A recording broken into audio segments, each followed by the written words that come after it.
What is that thing in the pit of your stomach called desire? This is one of the questions the character Dante asks in the queer young adult novel Aristotle and Dante Discover the Secrets of the Universe, a novel in which I implore, please read, it is so good, or listen to Lin-Manuel speak it for you on audio tape. In this story, we are invited to consider what it is that we as people, as those young folks are figuring out together their desires, we are invited into that too, to uncover what it is in ourselves that we desire. When we consider the dominant theologies in our culture, desire is often something we're told to resist or to repress. Queer theology tells us to do something different. And I want to take a moment to acknowledge that word, queer, maybe it makes some people uncomfortable. There's a bit of a generational divide around this word.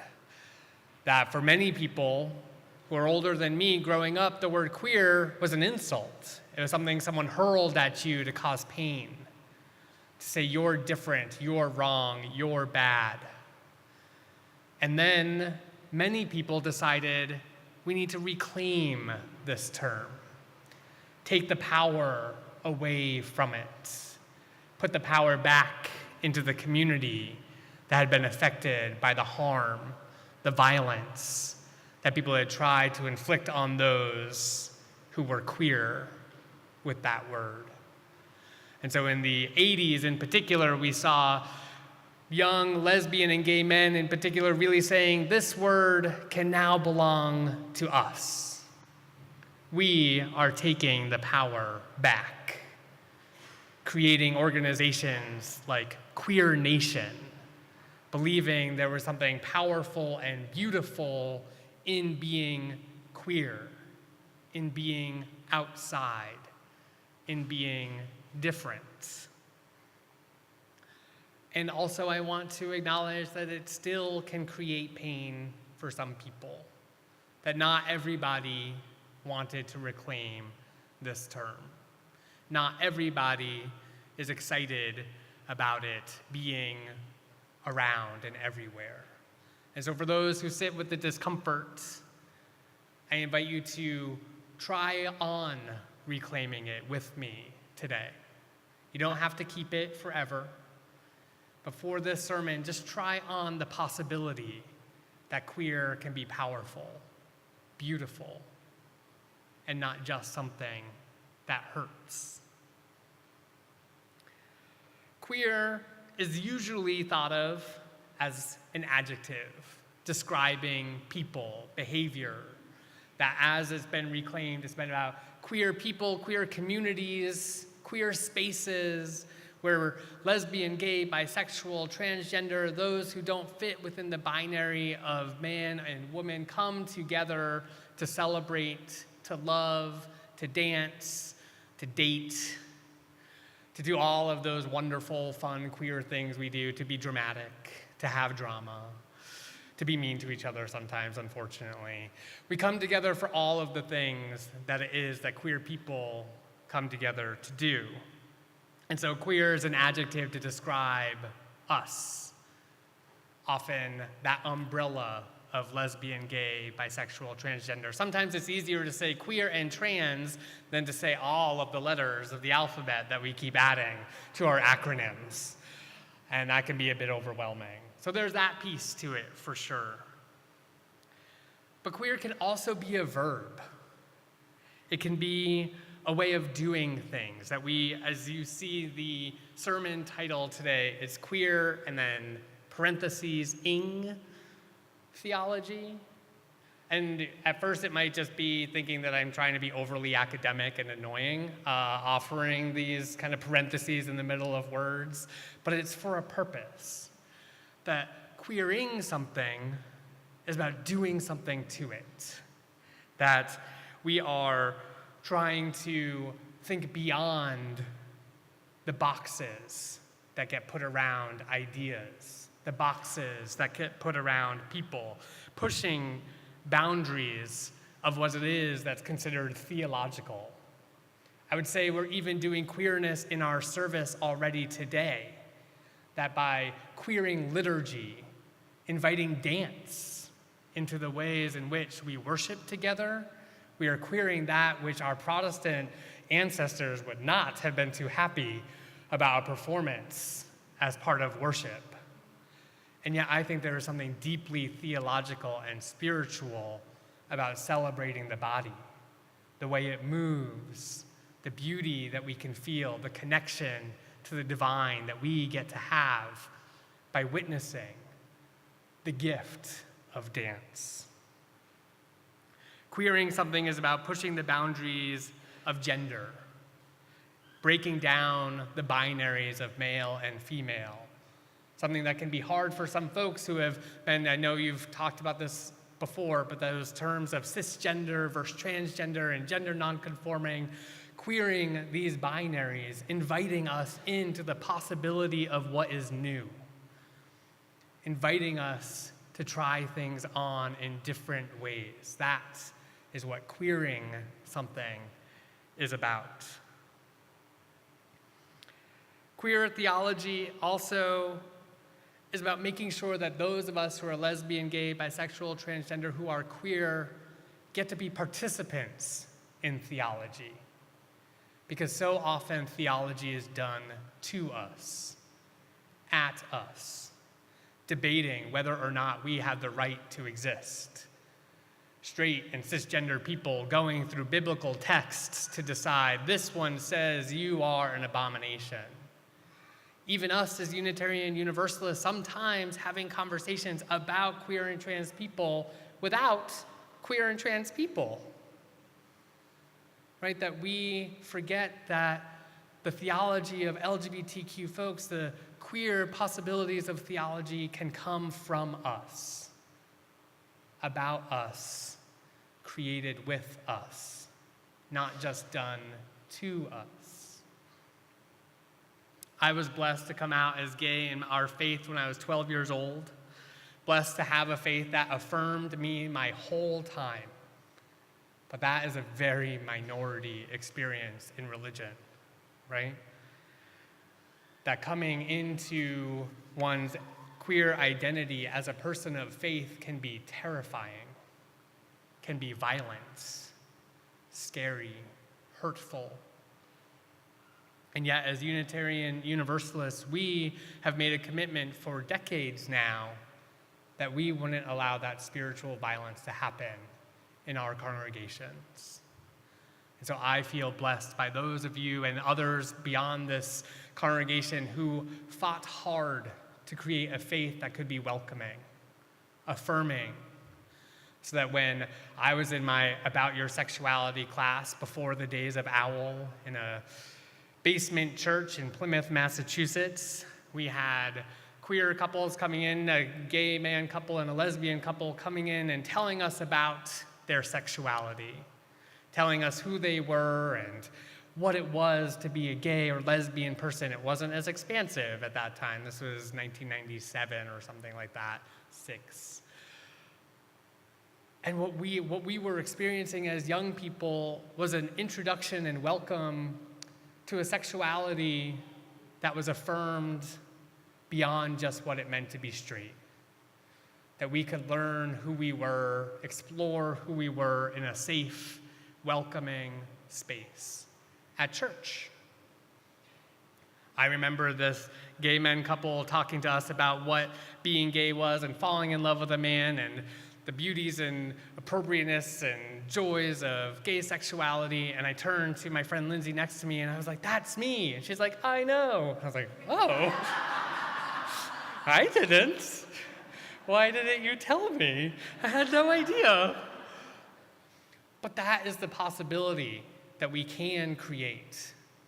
And so about queering theology is making more spaces where this can happen, where it's not just about gay sexuality for a cisgender man that's affirmed, but it's about a space that is celebratory for all the ways people express their genders and sexualities, where we honor people. And while I was coming out in a church basement in the 90s, this was the same time that queer theologians began offering more queer ways of doing theology. Most of it was happening in academic spaces and divinity schools around the country, not far from here, Meadville, Lombard, folks exploring and wondering what queer theology was or could be. And there was a lot of this conversation happening in Christian churches, that queer theology really began mostly with Christian folks. Given its central role in the world and the ways in which it has repressed queer people for so long, Christianity had a lot to reckon with. And for us as Unitarian Universalists, our Christian ancestry pushes us too to reckon with what it has meant that Christian theology has demonized queer people for so long.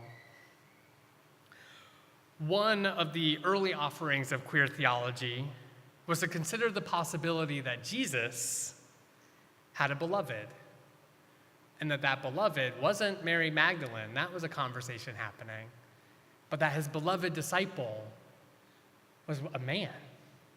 Could Jesus have been gay? One theologian, Theodore Jennings, wrote a book entitled The Man That Jesus Loved.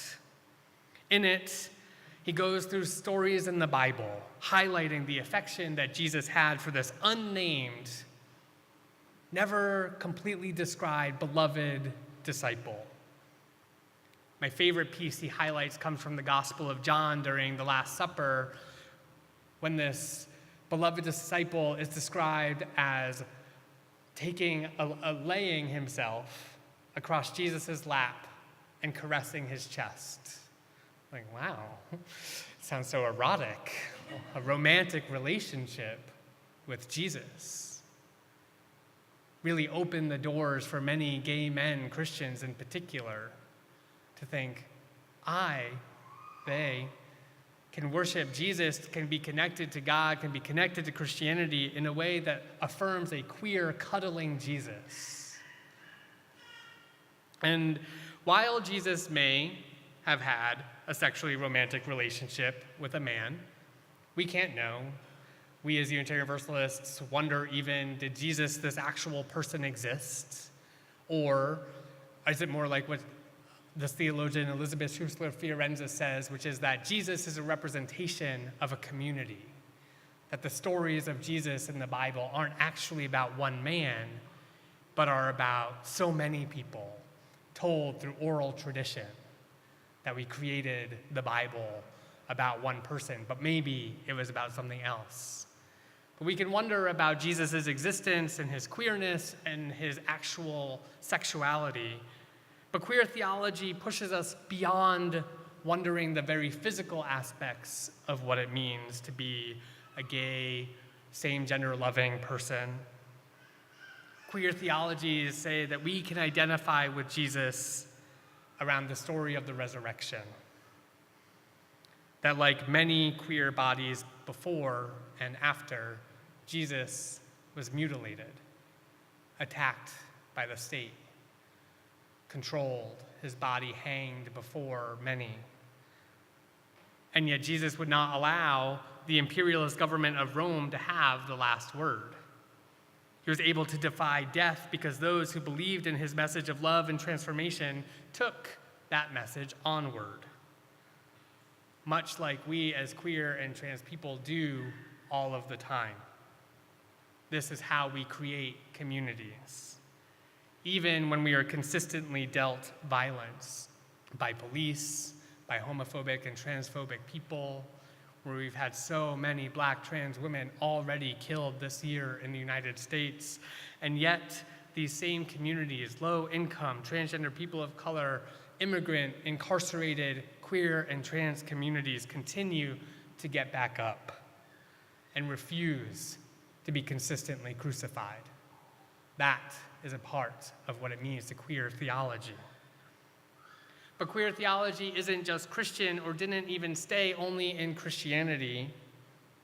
And since we're querying the standards of what is acceptable to be a theological reflection, that which is secular, those written secular stories, can also be a space to find theological ideas. Craig Harris, a Black gay man with HIV, contributed a piece to an anthology on Black gay voices in AIDS. And in his essay, he wrote, "I'm not waiting for a cure. I'm not looking for a miracle. I'm not resisting the inevitable. I will die. I will die much sooner than I would like to accept. And there's little I can do about that fact. It is precisely because I know I will die that I work even more diligently for the causes I believe in." The lived experience of queer people are necessary for developing queer theologies. Speaking truth about the AIDS crisis as it has been and as it is today is essential to grasp a queer understanding of the divine, however we might call it. Knowing that a disease took an entire generation of gay men, I have certainly found myself asking, what does this say about God? What does it say about those who profess to believe in God and yet allowed all of these people to die? What does it say about us as Unitarian Universalists that we were once so active in the AIDS movement when the majority of those dying were white men? And yet, as those who are newly infected today are predominantly Black young men who have sex with men and young trans women, our congregations and our faith have stopped being involved as we once were. Where did we go? And what are the theological implications of that? Whose lives matter to us? Queering religious expression crosses traditions. Jewish theologians, Buddhist practitioners, Hindus, Muslims, Wiccans have all created space for queer storytelling. There's an international blog that I think is pretty amazing called I Am Not Haram. It's an internet space for LGBTQ Muslims to write and share with one another about juggling the multiple identities that they have while striving to be faithful. Haram is the Islamic word for forbidden.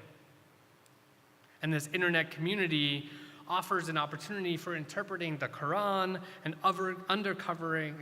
uncovering queer beauty within Islam, because it is no more homophobic than Christianity, than Judaism, than any of our other traditions, despite the way we often like to talk about Islam within the US.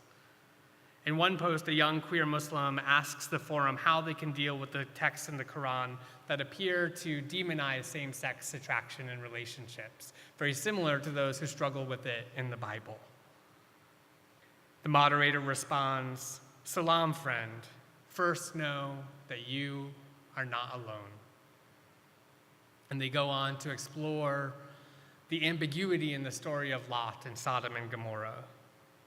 And the moderator writes, "Celebrate the uncertain nature of your religion. It means it accepts diversity. It means that it is universal." And so I invite you all into a practice of queering your own theology, not just those of us who identify as LGBT, the practice of honoring sexuality, of celebrating the destruction of binaries, of honoring desire rather than repressing it. These are theological practices that are an invitation to all people. For those still struggling with queering the boundaries that once felt so familiar, blurring of gender identities and the expansion of what is possible, dig deeper into your discomfort and practice opening up to the beauty that it is a more queer world that we can live in. that we can have fewer enforced binaries. And as we engage with our faith in the work of ending the egregious violence enacted upon immigrants in this country, let us remember that the borders of nation states, like the borders we put around gender and sexuality, are arbitrary borders created by violence. A queer theology calls us to dismantle these borders as well, and to embrace one another with love and compassion. May it be so. Blessed be, and amen.